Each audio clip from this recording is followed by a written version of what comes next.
আজকে অনেকদিন পর একটা ব্রিলিয়ান্ট পোলা পাইছি। এটা মানে আগের ওই ছেড়ির মতো কোনো কদম পাদনও করতো না, আর ওই বডি বিল্ডার পোলার মতন দেয়ালের লগে এইসবের মধ্যেও নাই। তো আগের প্রতিভাটা দেখি, তারপরে দেখি ওর মধ্যে কি প্রতিভাটা আছে আর मुंह কি। से डीजे बजाते हैं। हाँ। तो बजाइए तो थोड़ा। ওই মুখ দিয়া ডিজে করে এই আর কি, মানে বিগ বক্সিং করে। আরে শালায়, स्पीकर चेक। वाह वाह। ওর প্রতিভাটা একটু ইউনিক, डिटॉक्स বাট ওর साबुन से বিটটা नहाओ চিনা ऊपर চিনা लगाओ। লাগতেছে। ठंडा কই ठंडा জানি कूल को শুনছি। इस्तेमाल करो फिर विश्वास करो।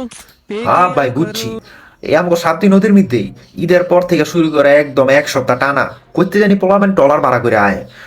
অগো টলারের মধ্যে ঠিক এই বিটটি বাজে, ও যে ছিং ছিং পিং পিং করতেছে এডি বাজে। এই বিটার কোনো মানেই বুঝলাম না, মানে বিট বক্সিংটা এমন লেভেলে গেছে গা। কদিন পর মাছি দেখবো পাত দেয়, এটাও বিট বক্সিং। মানে একটা সাউন্ড হইলেই হইলো, জেনতেই বারুক না গিল্লিগা, ওইটাই বিট বক্সিং। শরীরের যে কোনো অঙ্গ দিয়া, যে কোনো ছিদ্র দিয়ে একটা সাউন্ড বার হইব, ওটাই বিট বক্সিং হয়ে জায়গা। এইসব বিট বক্সার গো ছিদ্র বন্ধ করে দেওয়া দরকার।